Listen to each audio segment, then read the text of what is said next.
Sa simula pa lamang, nang ang mundo ay bago pa lamang, mayroong isang magandang hardin na tinatawag na Eden. Ito ay puno ng mga makukulay na bulaklak, pinakamasarap na prutas, at mga ibong masigla ang huni.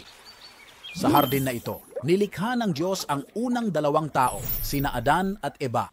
Ang buhay sa hardin ay parang isang walang katapusang araw ng laro at kasiyahan.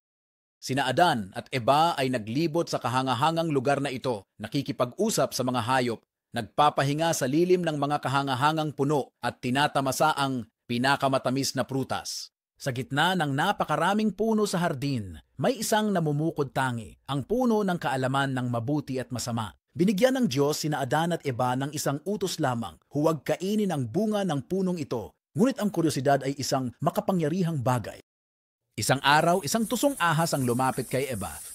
Ito ay bumulong ng isang nakakaakit na kaisipan. Kainin mo ang bunga at magiging kasing talino ka ng Diyos. Malalaman mo ang pagkakaiba ng mabuti at masama. Ang bunga ay mukhang napakaakit-akit na napakasarap at ang pangako ng karunungan ay masyadong nakakaakit. Inabot ni Eva ang bunga, kinuha ito at kumagat. Binigyan niya si Adan na kumain din, ngunit sa sandaling natikman nila ang bunga, nabuksan ang kanilang mga mata sa paraang hindi nila inaasahan. Nakita nila ang mga bagay ng iba at napagtanto nilang sinuway nila ang Diyos. Naramdaman nila ang takot na at kahihiyan, mga damdaming hindi nila naranasan sa kasiyahan ng hardin. Nang malaman ng Diyos ang kanilang ginawa, siya ay labis na nalungkot sa kanilang pagsuway. Malinaw ang kaparusahan. Hindi na sila maaaring manatili sa Eden. Mahirap ang pag-alis sa hardin.